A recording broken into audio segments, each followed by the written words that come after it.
மண் வளம் காக்க பண்ணை கழிவு மறுசுழற்சி. பொதுவாக வாழைத்தார் அறுவடைக்கு பிறகு பண்ணை கழிவுகளான இலை, தண்டு, கிழங்கு ஆகியவற்றை நிலத்திலிருந்து வெட்டி அப்புறப்படுத்தி அவற்றை எரித்து விடுகின்றனர். ஆனால் இந்த பண்ணை கழிவுகளில் ஏராளமான ஊட்டச்சத்துக்கள் இருக்கின்றன. இத்தகைய கழிவுகளை நிலத்தில் இருந்து அப்புறப்படுத்தி எரித்து விடுவதால் அதிலுள்ள ஊட்டச்சத்துக்கள் எதற்கும் பயன்படாமல் வீணாகிறது.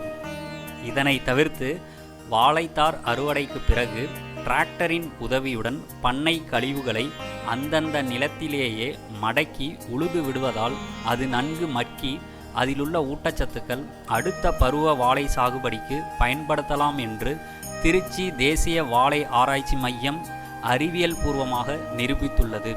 மேலும் இம்முறையில் அடுத்த பருவத்திற்கான வாழை சாகுபடி உரத் தேவையில் சுமார் 25% உரம் சேமிக்கப்படுவதாகவும் கணக்கிடப்பட்டுள்ளது.